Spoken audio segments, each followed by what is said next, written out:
Apple's next event confirmed for September 9th. Instagram drops the mandatory square crop. Tesla's Model S P85D gets an A+++ from Consumer Reports, and more.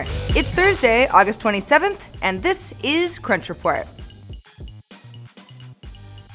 Yay! We have ourselves an official Apple event, September 9th, which is great because my 6 Plus, it's slightly scratched in the upper left corner, and I need a new device immediately if I want to keep any of my friends.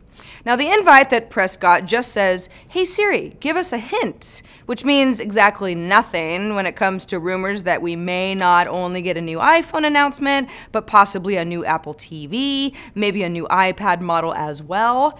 If you do actually happen to ask Siri to give you a hint, such as, "Hey Siri, give me a hint," and try to unlock some sort of Easter egg about the event, it turns out that Apple programmed a bunch of kind of cheeky little hint answers anyway, that don't say anything, but help promote the announcement. How cute. Math is hard, so let's go on a road trip, shall we? A new Consumer Reports review of the Model S P85D, that is Tesla's very popular electric sedan, performed, quote, "better in our tests than any other car ever has, earning a perfect road test score." Perfect being, the car scored 103 points out of 100. Which shouldn't be possible.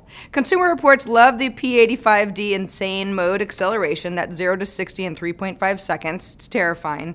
It has better braking, handling than the standard Model S, and of course is very energy efficient with the electric equivalent of 87 miles per gallon.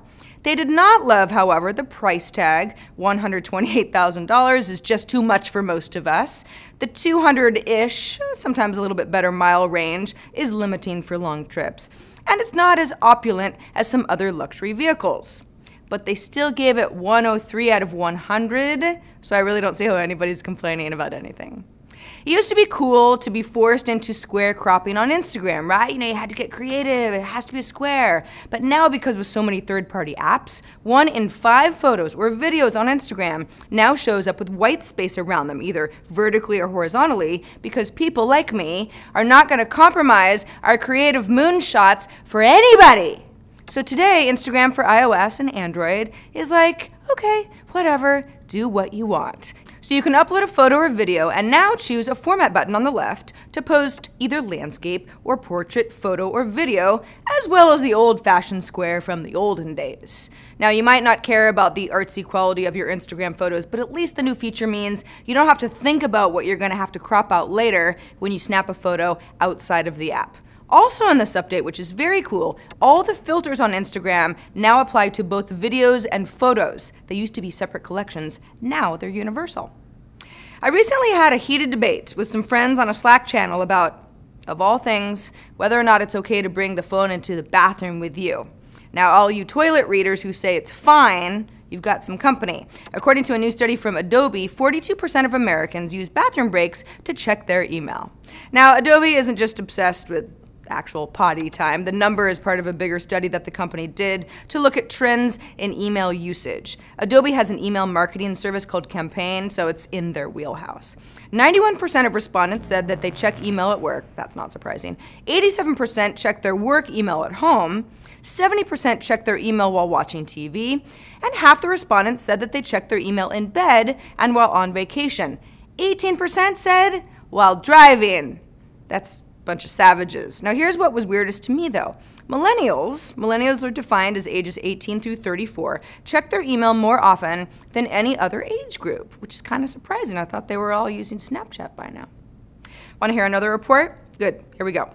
According to IDC, Apple is now the #2 wearable maker, because of the Apple Watch, of course, but still behind Fitbit during Q2 of 2015. It's close, though. Apple shipped 3.6 million units in the quarter for 20% of the wearable market. Fitbit shipped 4.4 million units to claim 24% market share.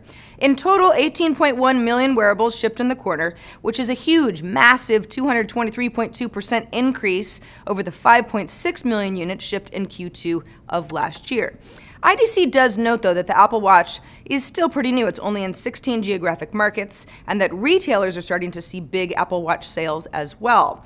Earlier this week, Best Buy, which is the first in the US to carry the device outside of Apple stores, said that it would be expanding Apple Watch locations from 100 of its stores to 1,050 stores by the end of September due to popular demand.